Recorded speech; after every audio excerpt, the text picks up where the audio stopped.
m'appelle Benjamin Brial, je suis le fondateur de la société Cycloid depuis 2015. Alors on a développé un framework DevOps qui a pour optique de créer des ponts entre les équipes, les outils et les différents types d'hébergement. Success story, forcément, je pense qu'il y a vraiment une belle relation qui s'est intégrée. Ils ont su prendre le risque d'investir dans une société deep tech. Et contrairement à beaucoup d'investisseurs qui évoquent ce sujet, eux l'ont fait. Je pense qu'aujourd'hui, ils en sont très contents. Nous, c'était important d'avoir un investisseur qui comprend les sujets DevOps et Cloud et qui aussi partage notre culture d'entreprise.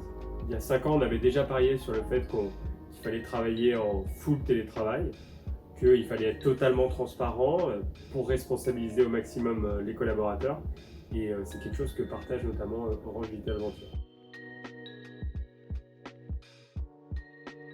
On échange avec eux très fréquemment, à la fois pour avoir un regard extérieur, que sur la stratégie ou sur notre position sur le marché.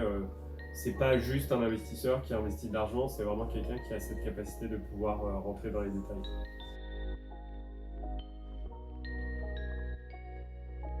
Alors oui, on travaille avec Orange Business Service, où en fait c'est à la fois notre client, il utilise Cycloid en interne pour améliorer son design, build, migration et run multi-cloud, et en tant que partenaire où en fait on développe du business avec eux pour leurs clients finaux.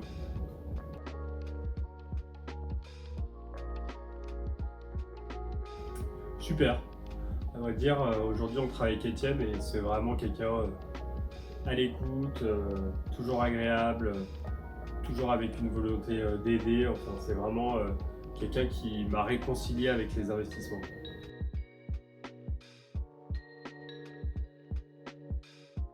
Alors oui, j'ai une anecdote en fait. Vu qu'on est totalement transparent, ce qu'on a fait, c'est que dès qu'ils sont arrivés, on leur a donné accès à tout. Mais quand je dis à tout, en fait, ils ont accès à tout. Il n'y a pas d'éléments cachés ou d'éléments préparés de mon côté.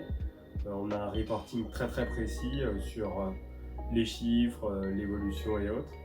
Et donc on les a intégrés sur notre Slack et sur notre Trello pour vraiment qu'ils fassent partie intégrante de l'équipe. Donc c'est vrai que ça a permis d'avoir une relation très saine et très transparente parce qu'ils se sont sentis tout de suite en confiance.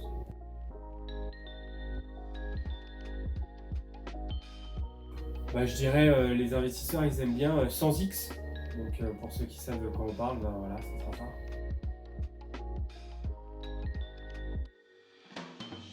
De continuer la croissance tout en maintenant notre culture d'entreprise. Aujourd'hui, on double ou triple notre chiffre d'affaires tous les ans et on double les effectifs. Ça fait beaucoup de changements pour les gens et donc c'est important qu'on n'oublie pas le fait que l'objectif de la boîte c'est de concilier les deux, que la croissance ne doit pas se faire au détriment des personnes.